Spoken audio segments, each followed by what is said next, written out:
Assalamualaikum warahmatullahi wabarakatuh. Saya Umi Latifah dari kelompok 9 akan mempresentasikan makalah agama saya yang berjudul Pembangunan Masa Depan Peradaban Islam.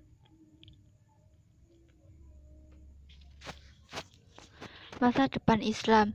Dalam menatap masa depan, perlu ditanamkan sikap kritis dan selektif kita terhadap pandangan kehidupan yang semakin modern ini, yang sekaligus sudah banyak dimasuki oleh kebudayaan asing.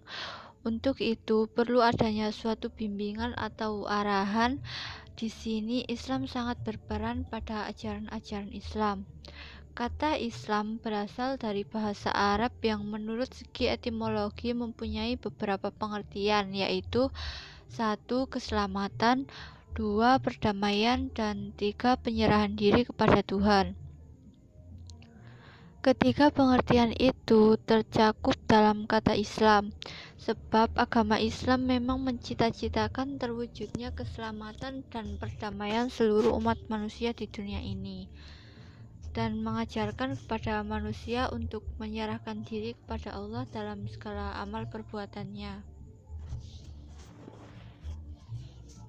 Prediksi beberapa filosof barat tentang masa depan Islam. 1. Leo Tolstoy. Leo Tolstoy mengatakan bahwa Islam akan menguasai dunia suatu saat nanti, sebab Islam menggabungkan antara ilmu pengetahuan dan hikmah. 2. Herbert Wells berkata, hingga akhirnya Islam kembali lagi. Betapa banyak generasi yang akan merasakan kesengsaraan kemudian suatu waktu nanti dunia seluruhnya akan tunduk pada Islam. Pada saat itu, kedamaian akan terwujud dan kembali menjadi tenang. 3. Albert Einstein. Saya memahami bahwa kaum muslimin melakukan itu semua dikarenakan kecerdasan dan kesadaran mereka, sesuatu yang tidak mungkin mampu dilakukan oleh orang-orang Yahudi. Dalam Islam ada kekuatan dan hikmah yang akan membawa kepada kedamaian. 4. Houghton Smith. Ada yang lebih baik daripada keimanan yang kita anut sekarang ini. Dialah Islam. Jika kita mau membuka hati dan akal kita, itu akan sangat baik bagi kita. Identitas diri pribadi Muslim atau Syakhsiyah Islamiyah dalam peradaban Islam. Syakhsiyah artinya kepribadian. Syakhsiyah Islamiyah artinya kepribadian Islam. Lalu bagaimana terbentuknya Syakhsiyah Islamiyah atau kepribadian Islam ini dalam diri seseorang? Syakhsiyah atau kepribadian pada manusia terbentuk oleh akliyah atau pola pikir dan nafsiyah atau pola sikap. Syakhsiyah tidak dapat diukur dari bentuk tubuh, wajah, keserasian atau fisik, dan sebagainya, sebab semua itu hanyalah kulit atau penampakan lahiriah semata. Sangat dangkal jika ada yang beranggapan bahwa semua itu merupakan salah satu faktor yang membentuk dan mempengaruhi syakhsiyah. Selanjutnya, tahapan pembentukan kepribadian. Pada prinsipnya, terdapat 3 langkah dalam metode pembentukan dan pengembangan kepribadian Islam dalam diri seseorang, sebagaimana dicontohkan Rasulullah SAW. Pertama, menanamkan akidah Islam kepada yang bersangkutan dengan metode yang sesuai dengan kategori akidah tersebut, yaitu akidah akliyah atau akidah yang keyakinannya muncul melalui proses pemikiran yang mendalam. Menanamkan akidah sebagai ide dasar, ide atau pemahaman yang menjadi dasar atas setiap pola pikir dan pola sikapnya dalam menjalani semua aktivitas kehidupan, sehingga tidak ada aktivitas kehidupan yang dijalani kecuali setelah yang bersangkutan merasa semuanya sesuai dengan syariat Islam. Itu semua sebagai implementasi hidup untuk beribadah kepada Allah Subhanahu wa Ta'ala. Pada tahap ini, pembentukan pondasi kepribadian sudah berhasil. Yang kedua, mengajaknya bertekad bulat untuk senantiasa menegakkan bangunan cara berpikir dan cara mengatur kecenderungan di atas pondasi akidah Islam yang telah menghujam kuat dalam hatinya. Yang terakhir, yang ketiga, mengembangkan kepribadiannya dengan cara membakar semangatnya untuk bersungguh-sungguh dalam mengisi pemikiran dengan kesempurnaan Sakofa Islamiyah dan mengamalkannya dalam seluruh aspek kehidupan dalam rangka melaksanakan ketaatan kepada Allah Subhanahu wa Ta'ala. Indikator kematangan kepribadian Islam. Adapun indikator matangnya syakhsiyah Islamiyah seseorang dapat dijelaskan sebagai berikut. Kepribadian Islam terbagi dalam dua komponen, yaitu pola pikir atau akliyah dan pola sikap atau nafsiyah. Pada komponen pola pikir, seseorang harus memahami akidah Islam dan menjadikannya sebagai landasan berpikir.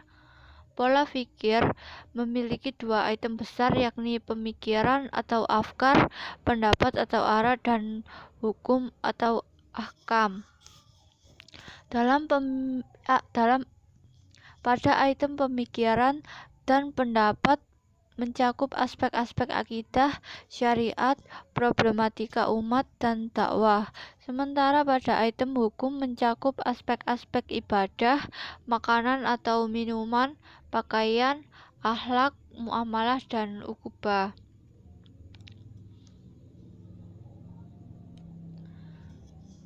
Pembentukan keluarga Muslim. Hakikat keluarga dalam Islam. Keluarga adalah satuan kerabat yang mendasar, terdiri dari suami, istri, dan anak-anak. Keluarga dalam pandangan Islam memiliki nilai yang tidak kecil. Bahkan Islam menaruh perhatian besar terhadap kehidupan keluarga dengan meletakkan kaidah-kaidah yang arif guna memelihara kehidupan keluarga dari ketidakharmonisan dan kehancuran. Kenapa demikian besar perhatian Islam? Karena tidak dapat dipungkiri bahwa keluarga adalah batu bata pertama untuk membangun istana masyarakat Muslim dan merupakan madrasah Islam yang diharapkan dapat mencetak generasi-generasi Muslim yang mampu meninggikan kalimat Allah di muka bumi. Faktor-faktor pembentukan keluarga dalam Islam. Ada beberapa faktor yang mendasari urgensinya pembentukan keluarga sejahtera dalam Islam, sebagaimana berikut. 1. Perintah Allah Subhanahu wa Ta'ala. Membentuk dan membangun maligai keluarga merupakan perintah yang telah ditetapkan oleh Allah Subhanahu wa Ta'ala dalam beberapa firman-Nya agar terrealisasi kesinambungan hidup dalam kehidupan dan agar manusia berjalan selaras dengan fitrahnya. 2. Membangun mas'uliyah atau tanggung jawab dalam diri seorang muslim. Sebelum seorang berkeluarga, seluruh aktivitas hidupnya hanya berfokus kepada perbaikan dirinya. Tanggung jawab terbesar terpusat pada ucapan, perbuatan, dan tindakan yang terkait dengan dirinya sendiri. Dan setelah membangun maligai keluarga, ia tidak hanya bertanggung jawab terhadap dirinya saja, akan tetapi ia juga harus bertanggung jawab terhadap keluarganya. Langkah penting membangun masyarakat Muslim. Keluarga Muslim merupakan bata atau institusi terkecil dari masyarakat Muslim. Seorang Muslim yang membangun dan membentuk keluarga, berarti ia telah mengawali langkah penting untuk berpartisipasi membangun masyarakat Muslim. Berkeluarga merupakan usaha untuk menjaga kesinambungan kehidupan masyarakat dan sekaligus memperbanyak anggota baru masyarakat. Yang keempat, mewujudkan keseimbangan hidup.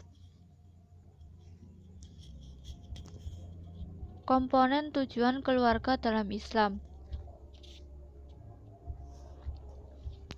Keluarga merupakan komponen penting dalam proses pembentukan masyarakat dan seterusnya.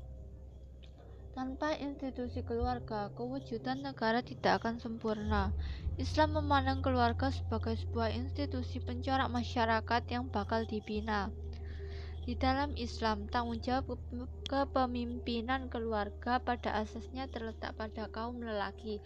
Walau bagaimanapun, dalam memastikan kejayaan institusi ini, kedua belah pihak yaitu ibu dan ayah seharusnya memainkan peranan yang sama penting.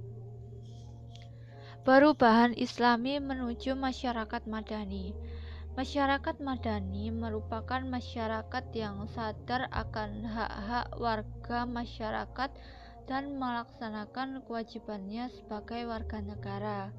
Masyarakat yang terbuka, toleran, menghargai hak asasi manusia, dan yang paling menonjol dalam ciri masyarakat madani adalah baldatun thayyibatun wa rabbun ghafur. Tuntutan perubahan menuju masyarakat madani di Indonesia memerlukan berbagai perubahan pada semua aspek kehidupan masyarakat, serta sangat membutuhkan individu dan masyarakat dengan kemampuan yang tinggi. Konsep masyarakat madani menurut perspektif Islam sudah diatur dalam Al-Quran yang dibagi menjadi 3 jenis, yaitu masyarakat terbaik atau khairah ummah, masyarakat seimbang atau ummatan wasatan, dan masyarakat moderat atau ummah muqtasidah. Yang terakhir, paradigma pembangunan Islam. Konsep pembangunan dan ekonomi menurut perspektif Islam berbeda dengan konsep pembangunan ekonomi yang dikemukakan oleh pemikir Barat. Dalam perspektif Islam, pembangunan ekonomi bersifat material dan spiritual, yang mencakup pula pembangunan sumber daya manusia, sosial, kebudayaan, dan lainnya. Dalam perkataan lain, dampak pembangunan dalam Islam adalah menyeluruh sebagaimana konsepsi Islam sebagai agama yang menyeluruh. Bukan hanya ekonomi yang bersifat material, tetapi juga pembangunan non-material yang bersifat spiritual, akhlak, sosial, dan kebudayaan. Ada 5 kebijakan utama pembangunan dalam Islam, yaitu yang pertama, konsep pembangunan berlandaskan tauhid, khalifah, dan tazkiyah.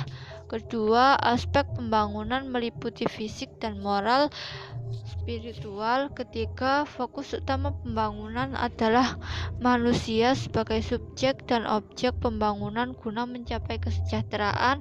Keempat, fungsi dan peran negara. Dan kelima, skala waktu pembangunan meliputi dunia dan akhirat. Sekian presentasi yang bisa saya sampaikan. Apabila ada yang salah, saya mohon maaf. Saya akhiri. Wassalamualaikum warahmatullahi wabarakatuh.